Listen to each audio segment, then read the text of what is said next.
श्री कृष्ण के विचार गीता और उनके जीवन से जुड़े कई संदेशों के माध्यम से मिलते हैं। यहाँ श्री कृष्ण के 1 से 10 विचारों का हिंदी में विवरण और उनकी व्याख्या प्रस्तुत है। यहाँ भगवान श्री कृष्ण के जीवन, भगवत गीता और उनके उपदेशों से प्रेरित विचार दिए गए हैं। ये विचार जीवन में धर्म, कर्म, प्रेम और भक्ति का मार्गदर्शन करते हैं। पहला विचार कर्म ही पूजा है। कर्मण्येवाधिकारस्ते मां फलेषु कदाचन। व्याख्या। श्री कृष्ण का यह विचार गीता का मूल है।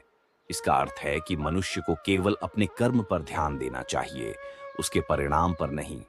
जब हम फल की अपेक्षा करते हैं तो हमारी ऊर्जा और ध्यान बट जाता है। सही तरीके से और पूरी निष्ठा से कर्म करने से आत्मसंतोष मिलता है। यह विचार हमें आलस्य और चिंता से बचाता है। जीवन में कई बार परिस्थितियां हमारे अनुकूल नहीं होती, लेकिन अगर हम लगातार प्रयास करें तो सफलता अवश्य मिलती है। कर्म ही हमारे जीवन का आधार है। उदाहरण, एक किसान पूरे साल मेहनत से फसल उगाता है, लेकिन बारिश न होने पर फसल खराब हो सकती है। अगर वह बारिश की चिंता में खेती छोड़ दे तो जीवनयापन असंभव हो जाएगा। इसके बजाय वह मेहनत करता है और नए तरीके अपनाता है। दूसरा विचार आत्मा अजर अमर है, न जायते म्रियते व कदाचित। व्याख्या। श्री कृष्ण के इस विचार में आत्मा को अमर बताया गया है। शरीर मरता है लेकिन आत्मा अजर और अविनाशी है। यह विचार जीवन के प्रति भय को दूर करता है। मृत्यु केवल शरीर का त्याग है, आत्मा का नहीं। जब हम इस सत्य को समझते हैं तो जीवन में अनावश्यक दुख और मोह समाप्त हो जाता है। यह विचार हमें अपनी आत्मा की पहचान कराने और आध्यात्मिक मार्ग पर चलने के लिए प्रेरित करता है। उदाहरण, एक सैनिक जो युद्ध में मारा जाता है, उसकी आत्मा का अंत नहीं होता। उसका बलिदान अमर हो जाता है और उसका नाम पीढ़ियों तक याद किया जाता है। तीसरा विचार समत्व योग कहा गया है। समत्वम योग उच्यते। व्याख्या। श्री कृष्ण कहते हैं कि सुख दुख, लाभ हानि और सफलता असफलता में संतुलन बनाए रखना ही योग है। यह विचार मानसिक शांति और स्थिरता प्रदान करता है। जीवन में सुख और दुख साथ आते हैं, और यदि हम केवल सुख की कामना करें तो दुख सहन करना कठिन हो जाएगा। इस विचार के अनुसार हमें अपने मन को स्थिर रखना चाहिए और हर परिस्थिति में समान भाव से रहना चाहिए। उदाहरण, एक व्यापारी को व्यापार में भारी घाटा हुआ, लेकिन उसने धैर्य रखा। उसने इसे अपने अनुभव के रूप में लिया और नए उत्साह से काम शुरू किया। चौथा विचार मोह और अज्ञान से बचें। मोह से बंधन होता है। व्याख्या। श्री कृष्ण कहते हैं कि मोह अज्ञान का कारण है और यह हमें वास्तविकता से दूर करता है। मोह से व्यक्ति अपने कर्तव्यों को भूल जाता है और अज्ञानता में फंस जाता है। यह विचार हमें सिखाता है कि हमें अपनी इच्छाओं और लगाव पर नियंत्रण रखना चाहिए। किसी चीज से अत्यधिक मोह हमें दुखी और निर्भर बना सकता है। उदाहरण, एक पिता अपने बेटे से अत्यधिक मोहवश उसे गलत दिशा में जाने देता है। बाद में यह मोह न केवल बेटे के जीवन को खराब करता है, बल्कि पिता को भी पछतावा देता है। पांचवा विचार स्वयं पर विश्वास रखें। उद्धरेदात्मनात्मानम। व्याख्या। श्री कृष्ण कहते हैं कि मनुष्य को अपने उद्धार के लिए स्वयं पर विश्वास करना चाहिए। यदि हम स्वयं की क्षमताओं पर विश्वास नहीं करेंगे तो जीवन में कोई भी लक्ष्य प्राप्त करना कठिन हो जाएगा। दूसरों पर अत्यधिक निर्भरता हमारे विकास को बाधित करती है। जब हम आत्मनिर्भर होते हैं तो हमारी निर्णय लेने की क्षमता और आत्मविश्वास बढ़ता है। यह विचार हमें प्रेरित करता है कि अपने जीवन की दिशा और समस्याओं के समाधान की जिम्मेदारी खुद लें।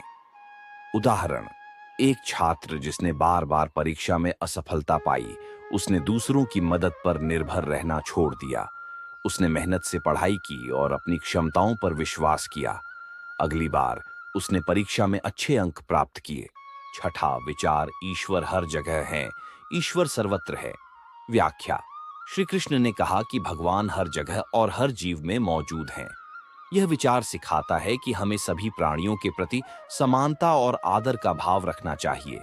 जब हम हर किसी में ईश्वर को देखते हैं तो हम अहंकार, ईर्ष्या और भेदभाव से बच सकते हैं। यह विचार हमें करुणा और सह अस्तित्व का पाठ पढ़ाता है। उदाहरण, एक भिखारी को देखकर एक व्यापारी ने उसे दुत्कारने के बजाय भोजन दिया।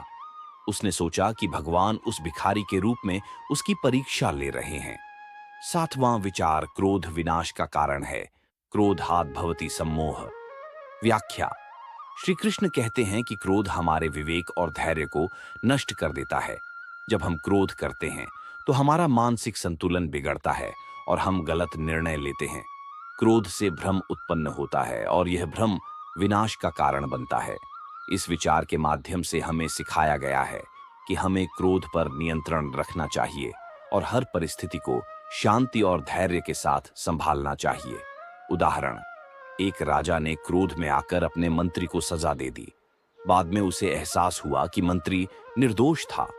यह क्रोध का नतीजा था कि राजा ने गलत निर्णय लिया। 8वां विचार, सच्चा मित्र वही है जो कठिन समय में साथ हो। मित्रता निस्वार्थ होनी चाहिए। व्याख्या। श्री कृष्ण और अर्जुन की मित्रता निस्वार्थ मित्रता का आदर्श उदाहरण है। सच्चा मित्र वही है जो हर स्थिति में आपके साथ खड़ा रहे और आपकी भलाई की परवाह करे। यह विचार हमें सिखाता है कि मित्रता केवल स्वार्थ के लिए नहीं होनी चाहिए, बल्कि यह एक सच्चा और गहरा संबंध होना चाहिए। उदाहरण, एक गरीब व्यक्ति के पास सच्चा मित्र था। जब वह बीमार पड़ा तो उसका मित्र अपनी आवश्यकताओं को छोड़कर उसकी मदद के लिए आया। यह सच्ची मित्रता का प्रमाण था। 9वां विचार धर्म का पालन करें, धर्म संस्थापनार्थाय। व्याख्या। धर्म का अर्थ केवल पूजा या कर्मकांड नहीं है। इसका अर्थ सत्य, न्याय और अपने कर्तव्यों का पालन करना है। श्री कृष्ण ने कहा कि धर्म की स्थापना और पालन से समाज में संतुलन बना रहता है। यह विचार हमें सिखाता है कि हमें हर स्थिति में धर्म का पालन करना चाहिए और सत्य का साथ देना चाहिए। उदाहरण, एक व्यापारी ने सत्य के मार्ग पर चलते हुए नुकसान सहा, लेकिन उसने धोखा नहीं दिया। बाद में उसकी ईमानदारी ने उसे सम्मान और सफलता दिलाई। 10वां विचार भक्ति से सब कुछ संभव है, भक्ति योग। व्याख्या। श्री कृष्ण के अनुसार सच्ची भक्ति से भगवान को पाया जा सकता है। भक्ति केवल पूजा करने तक सीमित नहीं है। यह भगवान के प्रति विश्वास, समर्पण और निस्वार्थ प्रेम है। भक्ति योग हमें जीवन में कठिनाइयों का सामना करने का साहस और मानसिक शांति प्रदान करता है। उदाहरण, एक गरीब महिला के पास भगवान को चढ़ाने के लिए कुछ भी नहीं था। उसने केवल जल और प्रेम से भगवान की पूजा की। उसकी भक्ति ने उसे आंतरिक शांति और संतोष प्रदान किया।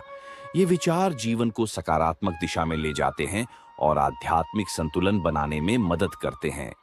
दोस्तों, इस वीडियो में बस इतना ही। मिलते हैं अगली वीडियो में। अपना ख्याल रखिएगा। जय श्री कृष्णा।